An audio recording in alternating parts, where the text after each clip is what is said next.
Okay, well, welcome everyone. Good evening. Thanks for coming out. This was originally scheduled at the end of April, the day after our big storms that rolled through, and hence was canceled and rescheduled for today. Of course, now we have a heat wave, so Kevin apparently attracts extreme weather events. So he's a personal climate change warning sign. But I'm Dr. Paul Adams, and I'm the Director of Civic Education for the League of Women Voters for Westmoreland County, and I welcome you to tonight's timely topic event. Tonight's speaker is Dr. Kevin Yenerall, Professor of Political Science at PennWest University, formerly Clarion, presenting Civic Engagement and Civil Discourse in College-Age Citizens, Insights from the PennWest Clarion Classroom. I'd like to thank the Greensburg-Hempfield Area Library for providing the space for this event. The League of Women Voters of Westmoreland County works tirelessly on a range of issues related to voting and elections. We operate a website with voting information, as well as social media pages. We participate in public events to promote voting, voter education, voter information. We're committed to providing educational forums like this so that voters and the public at large are informed on election, voter, and political related issues. In addition to these services, the League promotes vote411.org, an online voter guide that allows voters to find what is on their ballot. Local election information has been published by the League of Women Voters in 2025, and Vote 411 has candidate information for the upcoming general election this fall. The League of Women Voters is nonpartisan, meaning we neither endorse nor oppose any political party or candidate for political office. This policy was adopted in 1920, and it's critical to the effectiveness of the League and our unique voter services and citizen information work. In keeping with these goals of voter education and civil discourse, which is our timely topic of today's event anyway, we provide forums to encourage thoughtful consideration of important and timely issues. We value differing viewpoints held by all attendees at these events. However, we request your cooperation in providing an atmosphere for listening and respectful discussion. We ask you to abide by and respect this nonpartisan policy in your words, actions, and questions. After the meeting, League members will be available to speak with attendees and provide information on voting and the League's operations and efforts. If you'd like to join the League of Women Voters of Westmoreland County, we'd be delighted to have you as well. We welcome all to join, and you can ask us about that at the end of the event as well. So now let me welcome our speaker, Dr. Kevin Yenerall, again, Professor of Political Science at PennWest, Pennsylvania Western University-Clarion, teaching courses in American politics, popular culture, civic engagement. An Irwin native, Dr. Yenerall earned his BA in English and Political Science at Duquesne and his MA and PhD in Political Science at Miami University. That's the Ohio one, correct? The only one. Yeah. Dr. Yenerall is the author of Pennsylvania, A New Bellwether, and Luke Perry's 2020 Presidential Election, Key Issues and Regional Strategies, which I actually had a chapter in as well. And the 2024 new book should be out soon, I guess. Soon-ish, I know. I haven't heard anything in the last couple of months. But he's co-authored or authored numerous books, book chapters, essays, and articles in peer-reviewed publications, as well as over 50 professional papers and presentations at academic conferences. Committed to fostering political literacy and civic engagement through experiential education, Dr. Yenerall has facilitated student participation in at least 7 national party conventions, or is that 8 now? It's in 7 or 8 now, 7 I guess. or 8, yeah.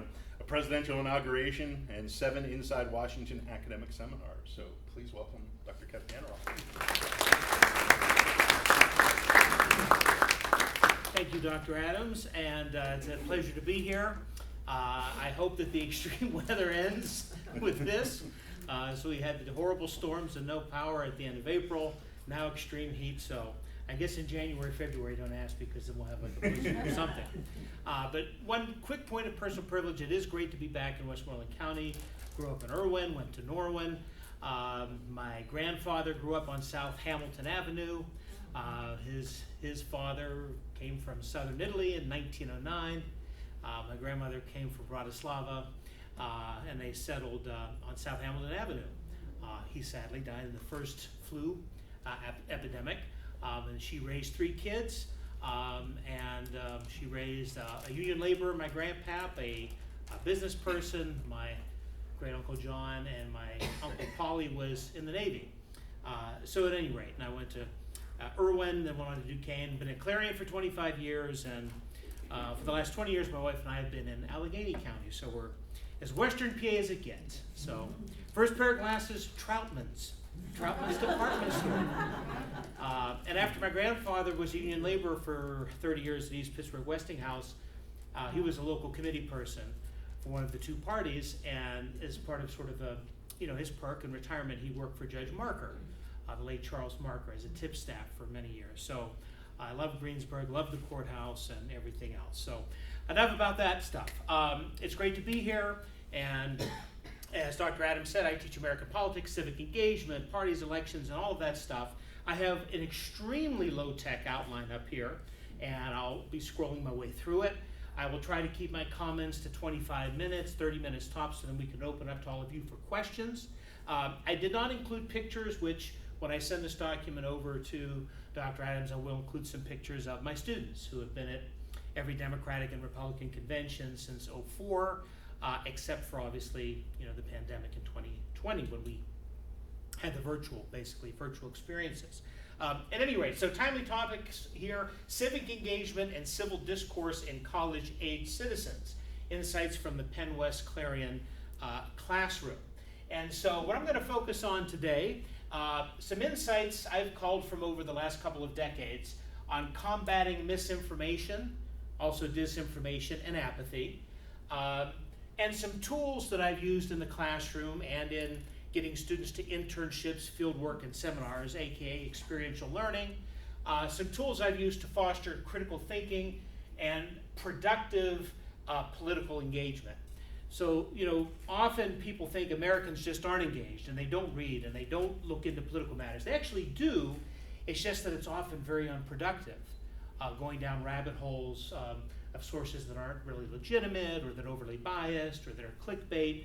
And for many of us out there, it was a much easier world, right? We went into the stacks, Reader's Guide of Periodical Literature, and you got books, and you went and you got your articles. I still remember photocopying all those journal articles in the library in graduate school. But now, of course, we all walk around with handheld computers.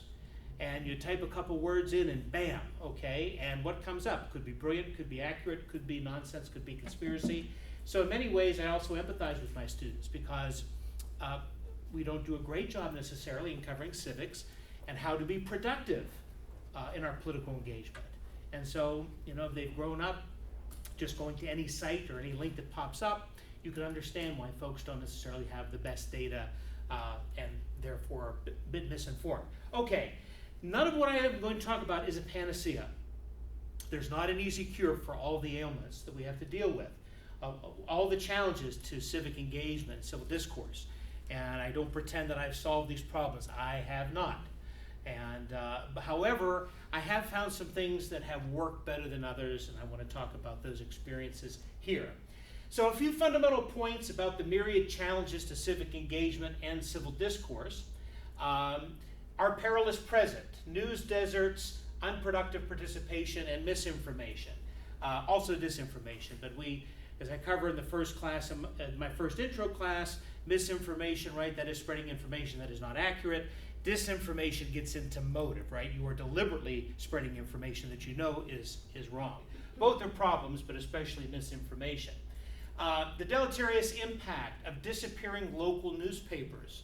We've lost over 2,000 newspapers in the last couple of decades. So we've had this technological information revolution, but of course all the revenue streams for companies and ads and businesses, it's all moved online. And of course, newspapers have gone through so many different models of trying to survive, and many have not. And that's problematic for some reasons I'll mention in a minute. Subscriptions. Many of our students don't know about having a subscription because they would assume that, well, it's free, information's free. But of course it's not. If you want people on the beat that are covering school board, Main Street, business, science, technology, you name it, you do need those journalists, local journalists, state journalists, national, that are on the beat and that have editors and there's peer review and so forth. And of course, lack of accurate media. One thing I would recommend, it's a very slight book. It's only about 80 or 90 pages. It's more or less a pamphlet. And that is Margaret Sullivan, formerly editor of Buffalo News. She was at the New York Times, Washington Post. I know she now has a Substack. Everybody has a Substack. Okay, anyway. But hers is extremely intelligent. Ghosting the news, local journalism and the crisis of democracy. And one of the things that Ms. Sullivan looks at here is the impact to democracy when you lose local papers. It's not just not knowing who's died or what business opened or closed. It's also people that are divorced from reality in their neighborhoods. As she argues that when local news fails, citizens lack critical information to make good decisions, and democracy is weakened. Remember, across the spectrum, what do we need? We need citizens that have reliable, accurate information that hopefully can make thoughtful voting decisions. And not just voting decisions, all kinds of decisions, what groups they get involved with, what groups they donate to. And that link is really borderline severed when you lack consistent local journalism. And a lot of what has tried to fill in are these corporate ventures that are perhaps well-intentioned, but they don't really have local journalists on the beat, and they tend to repeat, sort of repackaged stories, and that's problematic. Okay, so the spread of misinformation, disinformation, cynicism, apathy, it is profound. It's very real. It's in my classroom, it's on campus, it's in society, right? People do participate in the media political world. They absolutely do. They have their Twitter feeds or their X feeds and the feeds and Instagram and Facebook and everything else and a million podcasts and so forth. However, what political science research tends to tell us is that they're often active in unproductive ways. So they spend their time looking at sources and channels and so forth that lead them down the path of misinformation and conspiracy, although they look like traditional peer-reviewed newspapers and sites. And I highly recommend the political scientist Thomas Patterson at Harvard, formerly at Syracuse, who focuses primarily on media, democracy, and political participation. And he runs through a litany of misinformation that Americans have about a wide array of domestic and international affairs. And he does it not to mock Americans. It's to show that Americans, while they think they are active when they're listening to their particular channel on Sirius XM or the YouTube channel or podcast, they're actually not getting accurate information, right? And so I know Dr. Adams teaches comparative international. I'm sure you've had a few students that think that international aid is 30% of the budget. Just go out on a limb. You've probably heard that, right? Okay, 50, 60, all right. That's one of the things that is a byproduct of this. Okay, so the lack of trust. This goes across ideologies, it goes across demographics. There is an increasing lack of trust in most major American institutions, business, political, civic, you name it. Outside of the military is one of the few institutions that still gets favorable reviews. This is not new. This has been going on since Vietnam and Watergate, with the slight blip after 9/11, where faith went up. It's pretty much been on the downward spiral since. And here's some new data, the recent data from Pew about just how pervasive that lack of trust is. So that's problematic, because if you want students to get engaged and say you can make a difference and vote and start a nonprofit to run for office or work in campaigns or work in issues, whatever the case may be, advocate on behalf of the values that you believe in, what your role of government is, if they fundamentally believe everything's bad or evil, or they can't make a difference, or why bother, that's where this lack of trust is extraordinarily problematic. And of course, to state the obvious, this is the so, yeah, I know this, but we have a highly fragmented digital information system. And fragmented is putting it lightly, right? There are so many sites, so many sources, and if you're a student and you have this cacophony of noise and images and ideas, and I heard this, but then my parents told me that, and then this was an all caps post, and boy, you should check out this link. And over the years, I've noticed some of my students saying, well, Dr. Yenerall, why didn't you look at this? Or here's something to look at. And I'll look it up and I'll find out this is why my students have this, misinformation, right? So they come to this sort of from a, genuine, in some cases, I don't want to say altruistic, but sort of an organic process, but it is problematic. So highly fragmented digital information system, deep fakes and AI, was just talking about our problems with papers and finals. We know AI is wonderful for many aspects of our economy and life, and for others it is, of course, horribly problematic. And deep fakes, and it's only going to get worse. And of course, our state governments and the national are behind in terms of dealing with this. This might be something the League is working on. I thought I read something about the League working on deep fakes and misinformation. But at any rate, it's a problem. Now I want to say our two largest political coalitions. This is not to diss third parties. We have lots of third parties. We have lots of minor parties. But most of our independents in this country, they aren't independent, they're leaners. And nothing wrong with that, to use a Seinfeld term, right? There's nothing wrong with that. It's just that that is really our two largest coalitions are Democrats and Republicans, and independents that lean one way or another. And our two largest political coalitions get their news and opinion from largely different sources. And they often exist in two vastly different universes, two vastly different media political ecosystems. And you might say, well, sure, that's natural. Of course, liberals are going to be in their silo, and libertarians are going to be in theirs, and socialists are going to be in theirs, and on and on and on.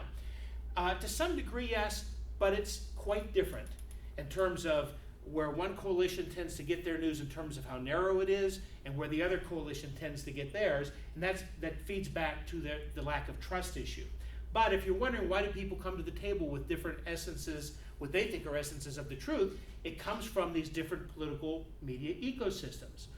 Conservative leaning tends to be a little more narrow, and the center left tends to be more broad. That doesn't mean one group is a bunch of angels and the other ones are bandits. I'm not making a value judgment. It's just a reality that data show us people get their news from very different media ecosystems in terms of how many different sources to look at and what their sort of parameter of trust will allow them to see. Okay, dearth of local news, professional journalists, newspapers, media organizations that provide reliable, accurate, peer-reviewed reporting and expertise exacerbates these issues. It can have deleterious consequences for the body politic. So you add up all of these issues, local news, less local news, not having as many professional journalists, local journalists, regional journalists on the beat at the school board covering taxes, covering the school board covering everything, the lack of newspapers, the lack of newspaper subscriptions that provide reliable, accurate, peer-reviewed reporting. All this adds up to problems at the ground level that we see in the classroom, that we see at town hall meetings, that we see in the voting booth, that we see in social media and everywhere in between. And problems such as lack of knowledge of basic facts, what the government does, how much money is spent, you name it. Lack of knowledge of community affairs. This is particularly often when it comes to local news, when we lose those sources of who's moved into town, what business is opening up, who's died in our communities, right? There are interesting models that have popped up that are trying to fill in the gaps. I know when McKeesport Daily News went down, Point Park has a nonprofit consortium. I know there's a fair amount of money, I think, from the Scaife Mellon Foundation that goes into it, and they're actually using journalism professors at Point Park to go and meet with towns like McKeesport and others to try to train regular citizens how to use some journalistic ethics in reporting through their Facebook pages. So people are trying, they really are. I know when the Vindicator went down in Youngstown, horrible loss. There's something that has replaced it that's trying to do a little bit of that. But it's just not quite enough. But you lose community affairs, knowledge of community affairs. You definitely lose legislative and policy successes and failures. Not knowing what presidents do, not knowing how presidents fail. I'll often mention policies in class and there's no idea. Not because there's some ill intent from students, it's not been covered, right? In what they look at. You may not know about indictments, you may not know about scandals, you may not know about budgets, the economy, taxes, international aid, the mechanics of local, state, federal government. Add this all up, it's a problem, right? Captain Obvious. This is a problem when you add all of this dearth of information for our body politic. So, in the face of all of these very real challenges to our information ecosystem and to the lack of newspapers, people not subscribing, people going down rabbit holes of websites and sources and podcasts and preferred channels that are sort of, confirmation bias and make you feel good but aren't necessarily exposing you to deep truths and realities. Here are some lessons from PennWest-Clarion over the years as I try to work against this and try to encourage civil discourse. And by the way, that doesn't mean you can't disagree. One of the first things I say in the civil discourse class, which is a new required course on campus, which is a wonderful thing, civil discourse and difficult conversations, wonderful class. But as I tell the students, this doesn't mean you have to hold hands. This doesn't mean you have to agree. In fact, you may not agree with the syllable that your classmate, has to say about abortion, or about USAID, or whatever the case may be, or birthright citizenship, or whether the 2020 election, was stolen. But I want you to know the following: where are they getting their news, or lack thereof? Where are you getting your news, or lack thereof? And I want to encourage them to go to reputable sources and a variety of sources to support their positions. And then when they listen to each other, hopefully make sense of why they have come to their different views. They don't have to agree with them. They may not even respect it. But they need to know, how did their classmates arrive at that destination?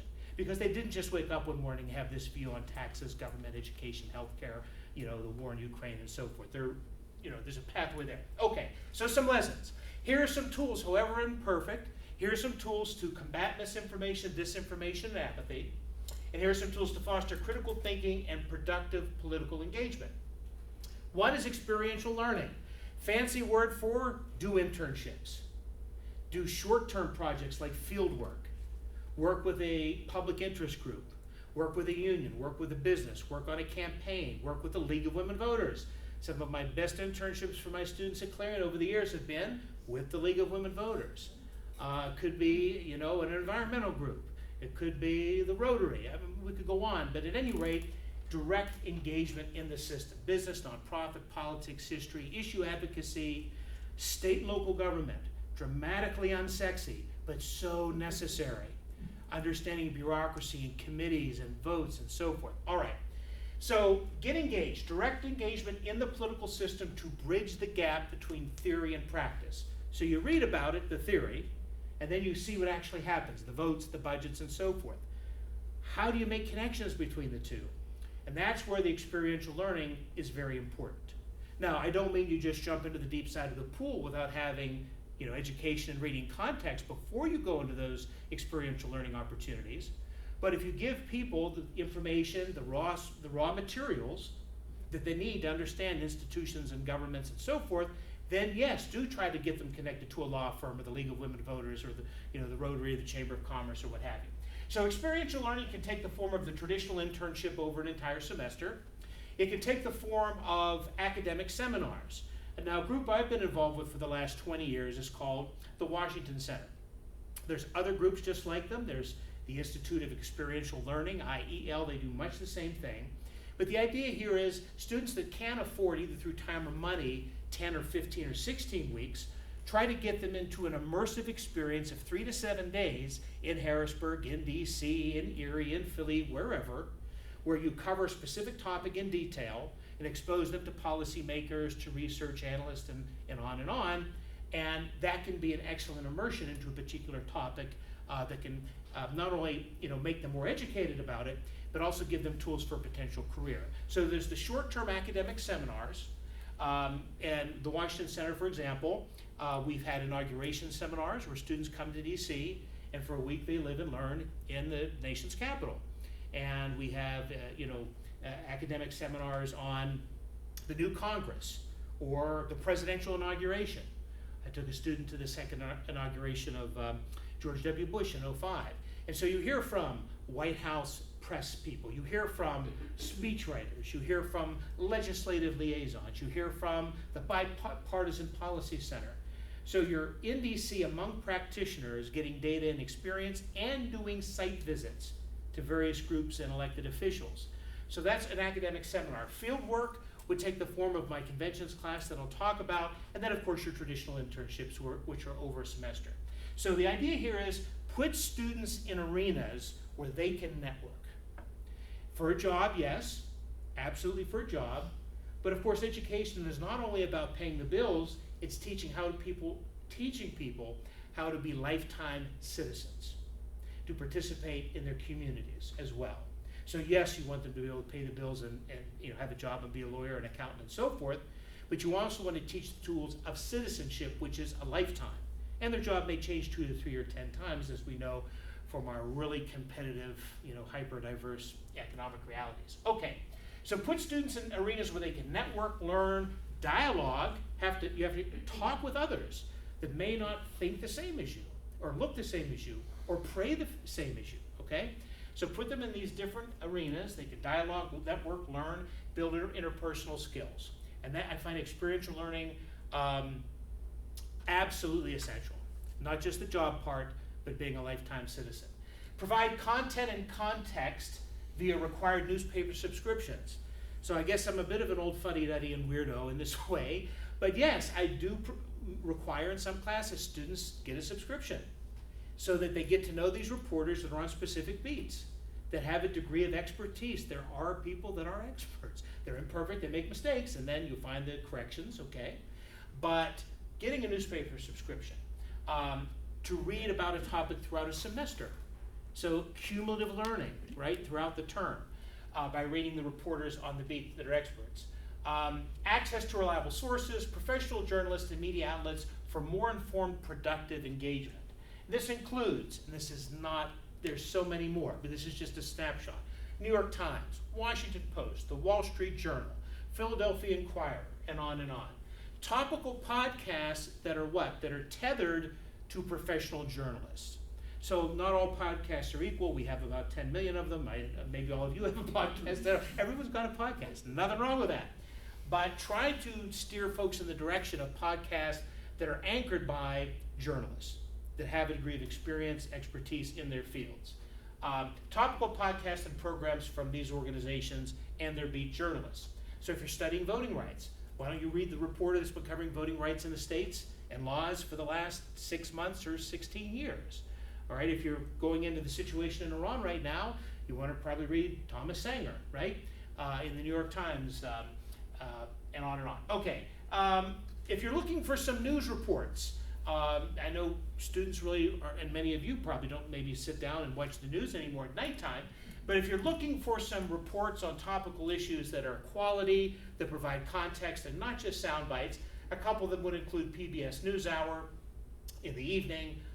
If you're looking for the headlines, NPR All Things Considered, students are exercising, they're walking to school, or they're going to, wherever they're going. At least get the headlines and have a sense of what's going on. They'll provide some deeper analysis, data, context, and principles, right? The people behind certain policies. One thing that works well with the PBS NewsHour, however imperfect, is you will hear from the policymakers. You'll hear from a representative from the Trump administration, or the Biden administration, or the State Department.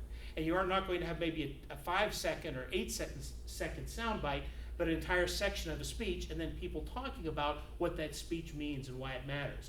If you were wondering what in the world USAID does, there was information day after day from Democrats, Republicans, nonpartisans about what this organization does, right? And you can learn about that through the PBS NewsHour. ProPublica is a nonprofit. There are many like them. They're trying to get around the traditional for-profit model. There are public-private partnerships, and Margaret Sullivan talks about this in Ghosting the News, how to fill in these gaps where you have news deserts, where you're not going to have as many journalists, but at least you're having some new models of public-private partnerships so that everyone is not left without essential information in their communities and their towns. You want them to have necessary local, regional, and topical reporting. Pew Research Center, outstanding resource, all right? And I know I sound like Nerd Central here, but Pew Research, if you want your students, if we want our citizens, if we want the future leaders to know what Americans think, how we worship, how we view the media, why we vote Democrat, why we vote Republican, where we get our news, why are we negative about institutions, Pew is an outstanding resource for free that employs survey data to understand Americans, right? Where are we? Who are we? What are our socio-political attitudes? What is our political behavior? Where are we in terms of how often we go to church or synagogue or mosque? Where are we in terms of how we identify? Outstanding survey data on Americans and religion. Media consumption. Where do Americans go? To which sources and why? And especially in an increasingly diverse country and world, demographics. Understanding, the nation in terms of race and class and religion and different waves of immigration. Who are we? The role of demographics in the country. And also socialization. A major topic in all of my intro classes is political socialization. Why do we believe the things that we believe? Why am I standing here coming back to Westmoreland County? Well, because when I was a kid, my grandpap said, come along as we go door to door, knocking doors for a candidate. Or come with me to the IBEW picnic, or come with me to Divoli's or Velazzi's for a political engagement, right? And I could see here was my union labor grandpap and no college education. There was my grandma who was a food service worker and homemaker, and hey, they were just involved in politics as these other people. that had all these degrees. So what was the implicit message to me as a kid? Politics is a matter of concern for everybody. So socialization, why do we believe what we believe? And that's an excellent way for our students to be reflective, to understand how they got to this point and why maybe they've changed or why maybe they've had their views reinforced. Why do they vote a certain way? Why are they Republican or Democrat or fiercely independent or libertarian or socialist, whatever. Okay, fact checking. Now, there's some data on this that's a bit mixed. There are data that indicate that fact checking doesn't make the difference we hope it makes. That in fact you can actually solidify people in their wrongness even though you're showing them fact checking. Nonetheless, I view it as something you have to do. Whether it's, you have to eat your broccoli, you can't just eat the bacon cheeseburger that I'd like to eat at every meal. You need a well-balanced diet, fact checking. So, PolitiFact, factcheck.org, and in all the major papers, the Times, the Wall Street Journal, and the Post, etc., they have dedicated journalists that do nothing but fact checking. So if Senator Tim Scott comes out and says something about the budget and the CBO, well, here's the fact checker that will tell you what was right or wrong about that. All right. Healthy media diet. What I encourage my students to do, look, we all go to places that confirm our bias. We all go to places that are comfortable and familiar. And that's okay if you acknowledge that that's not the totality of your information and news and political consumption, right? So eschew the comfortable cocoons of confirmation bias of evening cable news, in annoying quotes for a reason, because as we all know, that's a mixture of a whole bunch of things. It's news, it's professional journalists, and it's a lot of opinion, a lot of analysis, and also some entertainment, and a lot of yelling on occasion. And so having students understand that you may get some news there, but you're probably going to get what your team, you're probably going to want to put your jersey on and it's going to reinforce your team. Try to also push them away from strictly ideological podcasts and YouTube channels as the primary sources. Again, it's not that you can't go there, it's not that you shouldn't go there, it's understanding the difference between what they're offering versus pure refereed sources. Help students better understand where their preferred sources land on the Ad Fontes media bias chart. So take them to this chart to show from New York Times to the New Yorker to everywhere in between, to Breitbart to Zero Hedge and everything in between. What are the journalistic ethics of these different sites that they go to? And understand where they fall in the continuum. How professional are they, and how much are they basically advocacy, and then the ones in between. So that's a great site to go to. All right, I'm going to pick up because I know I was taking too long. Something that I'm very proud of, starting in 2004, I've been taking Clarion students to national conventions. And the idea is, you see the spectacle on TV, and you see the balloons and the hats and the cheering, and you see the choreography and the spectacle. That's all well and good. But what's going on behind the scenes? And the only way to learn that is to be there and to understand that it's this grouping of parties, activists, fundraisers, media, interest groups, and the people that make up all the coalitions of the two parties, okay? And so I worked with the Washington Center in DC from 2004 to 20, but then they stopped this program, and I didn't want 20 years to go down the tube, so I've just continued to do it myself. I'm a little bit crazy that way. And so I know, because I saw the difference that it made in my students that went. I saw the difference that it made when they made connections with CNN and the state Republican Party and Governor Corbett or Governor Rendell or CNN or PBS, or working with the National Education Association. I saw the difference that it made, so I wanted to continue it. So what do they do here? Okay, since 2004, students that attend this, and I raise money for it, and started a scholarship for it. Students complete readings and participation essays, reflection assignments regarding the two-party coalitions, who makes up these two parties, how is the party culture different between Democrats and Republicans, what are their different rules in terms of primaries and caucus and delegates, who are the party leaders, right? Most Americans don't know that, and how do parties govern themselves, and then most of all, the party platforms, something that for most Americans puts you to sleep, just like C-SPAN at 2 a.m., but that are unbelievably important. Because as I learned, 5 years ago in college, actually parties do try to do what they wrote about. They do. Now, they don't always succeed. We have this small thing called separation of powers, and some minor things, constitution, bureaucracy, media. However, most presidents do actually try to act on those promises. So understand how parties are different, and they are very different. in terms of their policy prescription. So students, what do? Now what happens since I started this, since I'm now doing it on my own entirely, I work with the state Republican Party and I work with the state Democratic Party, and my students work directly with them on site. That means that our students at Clarion have unparalleled access to office holders and activists in the two major parties. And I mean they're on the floor, they're working fundraisers, they're showing Speaker Johnson around, they're showing Dave McCormick around the room at the Marriott outside of Milwaukee. In Chicago, they're working with Waltz and Harris, and they're working with Governor Shapiro, and they're working with labor unions, and they're making connections for internships and so forth. So much like the Wizard of Oz, do we have any Wizard fans out there? Okay. Crazy monkeys, they scared me as a kid, but as we know, it's a political parable, gold standard, okay. Cowardly Lion, William Jennings Bryan. But Toto, right? He goes back there and he peels back the curtain. We see there's no Oz. It's just that snake oil salesman charlatan that's behind there, right? But what conventions do in getting students to work with the parties on site is it peels back the curtain of what really happens, what really goes on, what parties do, what activists do, what fundraisers do, the role of the media. So it's on-site education. So I believe it's very important. Even if they even if they're more partisan or less partisan after, that's none of my business. I want them to understand the processes, what parties do, what conventions do. Civil Discourse and Difficult Conversations course. Okay, new course at Clarion. Not just in political science, but we tend to teach a great many of these sections.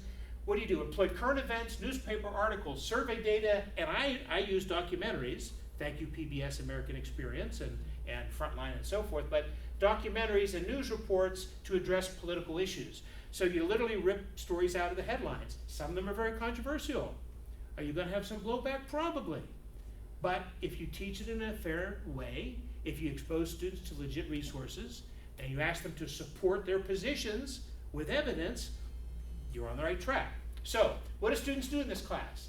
They use the above sources to support a position on an issue in a written brief that's short, two pages, and then they have to make a 2 to 4 minute presentation, and no, not a PowerPoint. They do it from their seat, a conversation, and they back up their position with evidence. Students use the sources to inform also 2 to 3 questions. So you've learned about this issue for many students for the first time. Abortion and other issues and gay rights, students will come to the table with very specific issues, or tax rates. Immigration, students will come to the table with a lot of the positions. But for many current events, students have not thought about it or have not been exposed to information. So you use your sources to also inform questions that they have about the issue. Students consider what they found most relevant, most surprising, most disturbing, or inspiring. I cast the net wide here because students have wildly different socialization. They're going to have wildly different perspectives. Of course, on some issues, yeah, students are maybe 80% one way, but there are other issues where they're not. So as they do the research, as they listen to their classmates, and they have to, as they think about questions about this topic, what do they find most relevant, surprising, disturbing, or inspiring about the issue? And what did they learn from their peers' responses? So maybe they heard something from their classmate that really offended them. But maybe they heard something from their classmate that made them rethink one of their long-held views. Maybe it reinforced what they think, maybe it changed what they think. The key is listen. Understand where your peers are coming from and why, even if you disagree with them. Disagreement, as I tell them, is logical and organic, but the focus here is shepherding data, context, and consideration of their own socialization to inform their response, and that avoids unsupported assertions and ad hominem attacks. They can have whatever view, but if it's based on nonsense and it's based on data that's not accurate, then that's not a solid argument. But if you have evidence to back up your position, and if you avoid ad hominem personal attacks, you're good to go. All right, so finally, just bringing this all home, some of the concepts, some of the topics that we talked about this term. Now, anytime you have the first 100 days of a presidency, my head is spinning because there's a lot to cover. And I'm not sleeping much because I'm reading every paper and watching whatever I can, and I'm listening to the news on the way to work. But I did my best to cover some difficult subjects that were right from the news. So, abortion, politics, and policy after the Dobbs decision. We covered that. An excellent film on the American experience, PBS, American Coup, Wilmington, 1898. I didn't learn about this until graduate school. we had a coup in Wilmington in 1898 that overturned a biracial government, which was unheard of, right? How and why did that happen? And the role of historical memory and who writes the history books, right, for future generations. That really was a fantastic discussion. Americans with Disabilities Act, okay? Change Not Charity, incredible documentary that just premiered on PBS. Understanding how we got this landmark piece of legislation, the generational impact, the generational work that it took to do it. So it's both a social movement exercise and understanding what happened under the law. Birthright citizenship, okay, President Trump attempted to end that through executive order, learning the history of birthright citizenship, the 14th Amendment, learning about the Wong Kim Ark case, which established back in 1898 the right to birthright citizenship and interpreting the 14th Amendment. Immigration, deportation, due process, every 5 minutes a new update, right? We covered that in great detail and the different federal court decisions. Culture and film, The War on Disco, an excellent film on PBS. This helps expose students to controversial and difficult issues about race, sexuality, gender, culture, and class.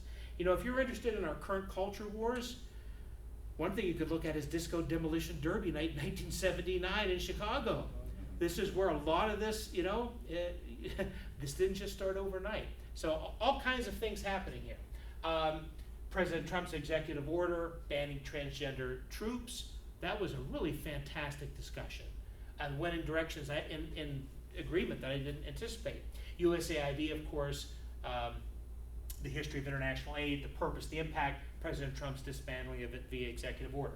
Okay, here I really am going to conclude.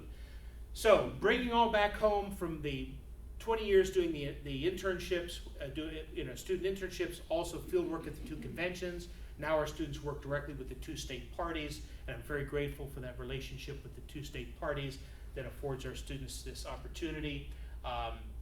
It's expensive, so I do have to raise some money, but I'm very grateful for the parties for doing that. Some insights called from the classroom and also field work and internships to combat misinformation and apathy, and some tools for fostering critical thinking and political engagement. Of course, I'll start with the conventions course and conventions. What I find is when they return to class, when they return to campus from their field work, from their internships, from their experiences at the conventions, I find overwhelmingly, not entirely, but mostly, they are more engaged in the classroom, they're more interested in political topics and current events, they get more involved in student government and campus organizations, they tend to also directly get involved in the system. I've had students run for local office, I've had students run for state office, I've had students run campaigns for local and state office once they've come back.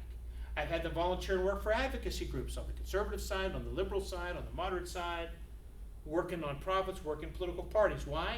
Because they've been exposed to this, they've been exposed to leaders in policy and politics, and they can see themselves in their shoes.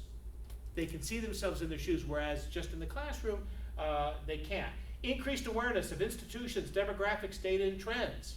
We have to make sure students have the nuts and bolts of information to be informed citizens. Have an increased awareness of what influences our institutions, what influences our attitudes, our political affiliations, and our voting behavior.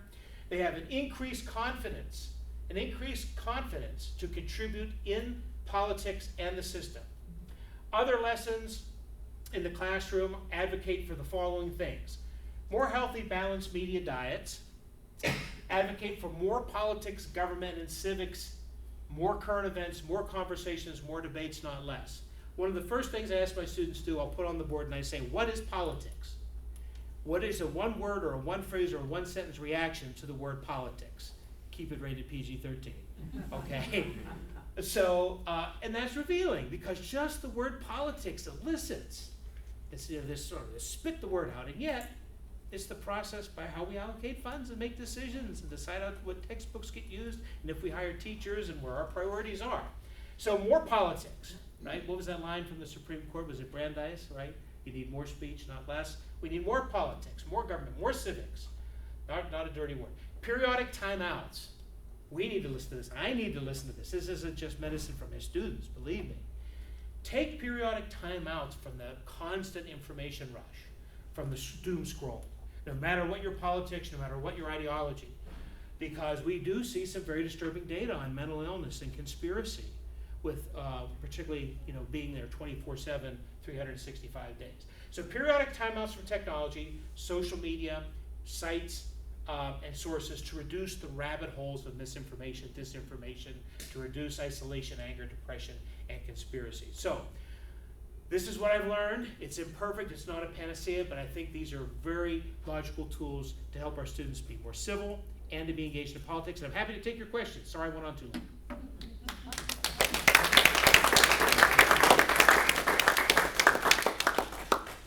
Anything at all? Yes? I'm not sure how aware you were of how often you said PBS I did. and Frontline and Yeah. whatever. Yeah. Which, Yeah. so in light of what's going on now with them trying to whatever, was Yeah. that a subject that was covered by your students? Because that was going on while the students were there and how they would go about, because Right. it's a valuable Right. resource that we all use, and it's under attack. We, only because of all the other topics, there are a couple things. We didn't have a chance to get into the budget cuts for PBS because we're looking at USAID and a whole bunch of other things. But certainly as an educator, as a citizen, does that happen to concern me? It does. Because PBS is a tool, particularly, the NewsHour, the American Experience, Ken Burns documentaries, American Coup, the American Disabilities, they're all PBS films. And it's not like you can't get other quality work, but you don't have to wade through 50 Levitra and Skittles ads and Snickers ads and, about 50 pharmaceutical products. And there's a great deal of editorial freedom that folks have. And if there's a bias I do have a bias in favor of using PBS. Not from an ideological perspective, but from a fact-based civics perspective. So speaking only for me personally, yes, as an educator, I'm terrified if we reduce, I know it's a small amount. It is, but that small amount, I sound like a PBS pledge break. I have my right back in 10 minutes. I have, 621-5808. That was the old number. Now it's an 800 number. They don't even have live people on anymore. I can't talk to Chef Brockett or can't talk to Rick Steve. I love PBS. No, it's an amazing educational resource. It has made, Ken Burns says it much more eloquently than I. But I would not have been able to cover a number of these topics with 5 to 8 minute reports if it wasn't for the PBS NewsHour. And where I can have journalists and policy experts talk about these issues. So, long answer to a very simple question, we didn't cover it, but I'm following it constantly, and as an educator, yes, I'm very concerned. It's the lack of a paywall. Yes. It's a really big thing with using PBS. I use PBS. There's a documentary, The Man Who Knew About 9/11, about an FBI director who had critical information about how it was going to happen and was sidelined by the bureaucracy of the national security of the United States, which is divided among many agencies. There's no paywall for any of this stuff. So I can just add the links to my courses. Yes. They instantaneously get stuff from PBS, which is unlike most other media sources where money will become involved, advertising will become involved. So I am curious too about your students before your class.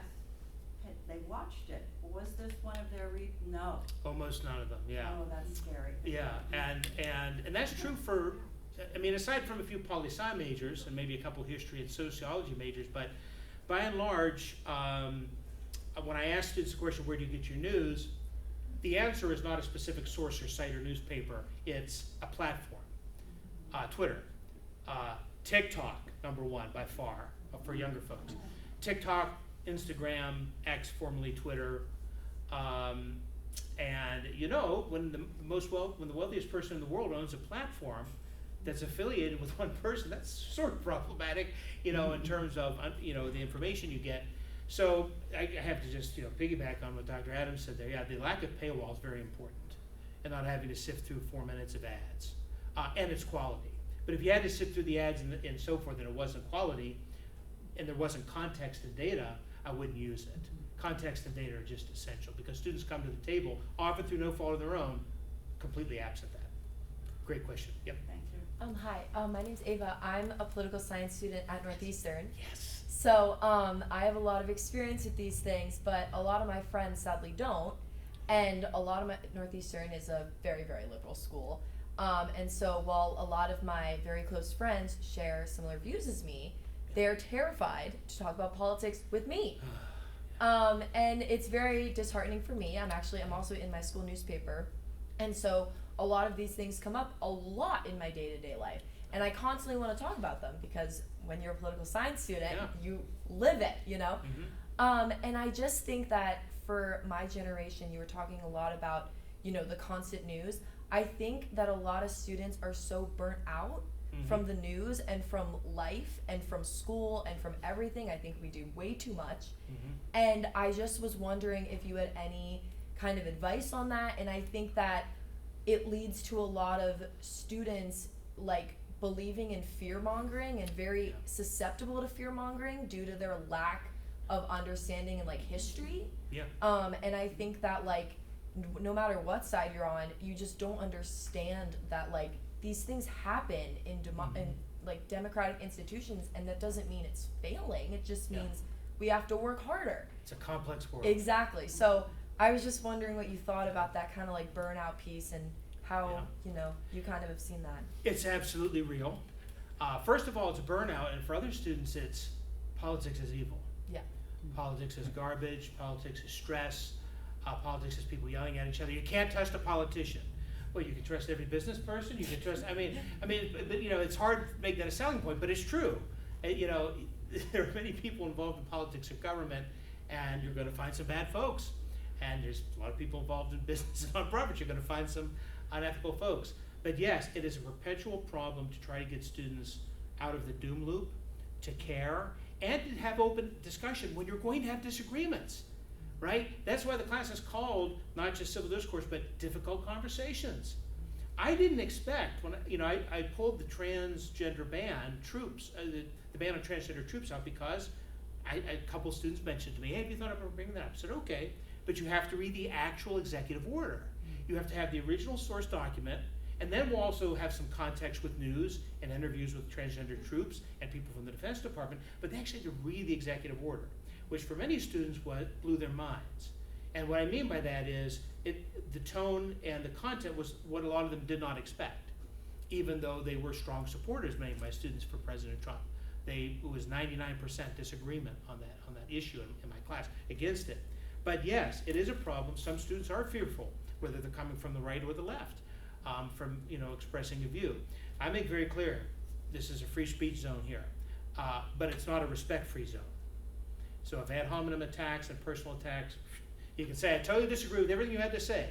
And my life experience shows that we have to have a different view on abortion, not you're evil and should be deported and you're ugly and terrible. We've got to get away from that. Sometimes, folks don't model the best behavior, right? We need to honor that. So I don't have a magic wand for that, but my answer is still more politics. Not mean debates per se, but having a discussion about why do you believe what you believe? Why does your neighbor believe what they believe? Understand where they're coming from, even if you have two wildly different experiences. Maybe you're secular, maybe deeply religious, maybe Reformed Jew, maybe Orthodox Jew, maybe Buddhist. So there has to be more of it. There has to be an open acknowledgement that people have different views and to be able to discuss it in a coherent, respectful way. But yeah, in Boston, you eat and drink politics. Boston, how do you get more political than Boston, right? Quick question, is Michael Dukakis still around Northeastern? Yes.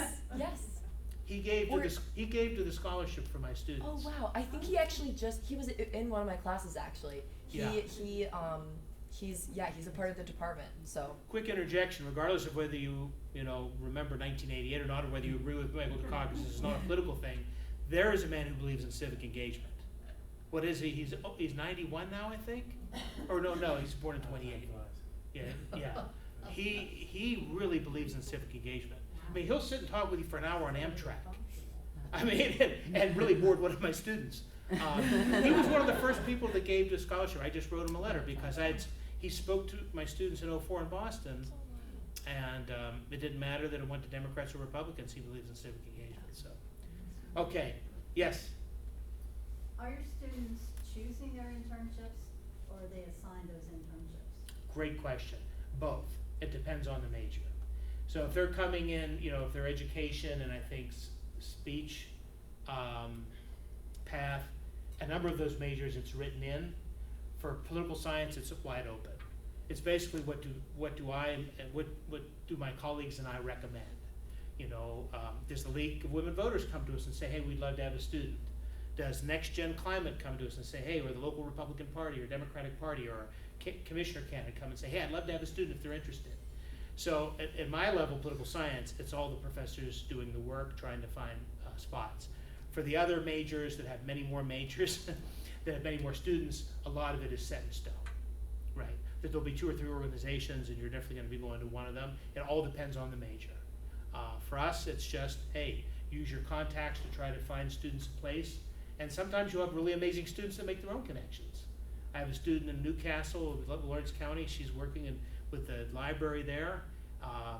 And then she's also working at the William McKinley Museum over there in Niles, Ohio. She's just an incredible go-getter. So it takes both the professor and the students. Yeah. First, I want to give a plug to the Spotlight, which Yes. you didn't mention. And I should have. Amazing. Thank God, I still have a newspaper, a shell of its former self, the Mhm. Tribune Review, Valley News Dispatch edition. I live in New Kent. Okay. And thanks to Spotlight, you know, I get a lot of really good factual information through that newspaper. Mm-hmm. But the other good thing this newspaper does is highlight local businesses. It Mhm. still goes to, you know, local office Mhm. meetings and so forth. However, that's not really what raised my question. Okay. Most people here might know about Spotlight. Spotlight is amazing. Okay. I'm old enough to offer a broad perspective. Yeah. I agree with all that. It's horrible, Mhm. probably. Mhm. But I'm old enough to know that back when everybody got their news from Walter Cronkite and Yeah. nobody questioned Yeah. authority, the men in my generation died in Vietnam Mhm. because everybody trusted the government and Sure. what the government said. Yeah. And watching Ken Burns's documentary on Vietnam was one of the hardest things I ever did. Yeah. I cried the whole Oh, way yeah. through it. Sure. They lied to us. We didn't deserve to trust our government back then. Sure. I understand. Same with Right. Watergate. Mm-hmm. So even though things have changed since then, and we have horrible issues now, Mhm. it's an ongoing thing. Sure. So Yeah. I don't necessarily see all of this upheaval as completely, you know, questioning as Oh, no, necessarily a neither do I. bad Questioning is thing. great. Skepticism is great. Yeah, It's wanton cynicism and saying everything's awful. Right. And you get, that's the problem. right. And so much of it, where students come to the table with, well, it's all awful anyway, you might as well just try to, you know, survive and get what you can, because it's all bad and it's all corrupt, and politics is corrupt and so forth. But you're right, I'm not calling for there to be 3 gatekeepers, right, which is essentially what we had, or to not ask questions, right? Not at all. It's just a question of the pendulum has swung. Well, look, what has animated our politics for the last decade plus is really, you know, negativity, right? Regardless of where you are, whether you're sort of the insurgent left or you're whether on the populist right with the President Trump, that's a lot of what is, you know, undergirding that. And some of that's very healthy, and some of it is destructive and not related, you know, to reality. Which is one reason why conventions helped, because I remember students at a Bernie Sanders rally at the convention and a meeting of Sanders delegates, and they learned so much. Because they came back and they said, wow, there's some really interesting people there that are essentially just very liberal, progressive, union-minded Democrats that are angry, and then there's people that think in a messiah individual that's gonna come in and solve everything, but I know there's institutions, and a person can't just fly in when you have, anyway. So, that was an education in that. Yes? I was a poli-sci major 2 years ago. I get a toaster oven or an air fryer for every new major, so. What? Wait a No. minute, I don't get. I was just curious, what year